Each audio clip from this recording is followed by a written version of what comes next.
শিক্ষার্থীদের দীর্ঘদিনের দাবি ও প্রতীক্ষার ফল বাস্তবে রূপ নিচ্ছে। নগরীর প্রবেশদ্বার গোল্লামালের এলাকায় খুলনা বিশ্ববিদ্যালয়ের সামনে ও দৌলতপুর বিএল কলেজের সামনে নির্মাণ হচ্ছে ফুটওভার ব্রিজ। সড়ক বিভাগ জানায়, খুলনা সাতক্ষীরা আঞ্চলিক মহাসড়কের খুলনা বিশ্ববিদ্যালয়ের সামনে ৩,৯২,০০,০০০ টাকা ও খুলনা যশোর মহাসড়কের সরকারি বিএল কলেজের সামনে ৩,৫৪,০০,০০০ টাকা ব্যয়ে তৈরি হচ্ছে দৃষ্টিনন্দন ফুটওভার ব্রিজ।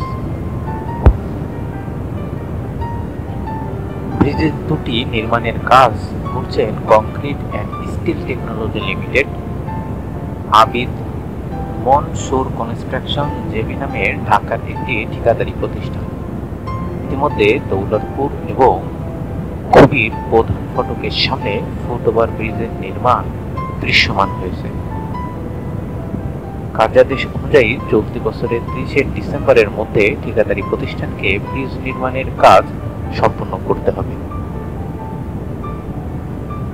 খুলনা মহানগরীর দৌলতপুর নামক স্থানে বিএল কলেজের সামনে 7 সেফ শপিং সেন্টার সহ আরো বেশ কিছু শিক্ষা প্রতিষ্ঠান, হাজার হাজার দোকানপাট সহ অনেকগুলি যাত্রী পরিবহন কাউন্টার রয়েছে।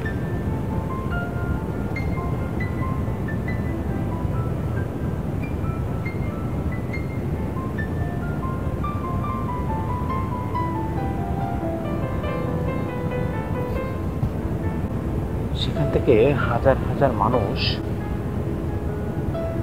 চলাচলের কারণে, বিশেষ করে সড়ক পারাপার হওয়ার সময় ছোট বড় দুর্ঘটনার শিকার হয়ে থাকে।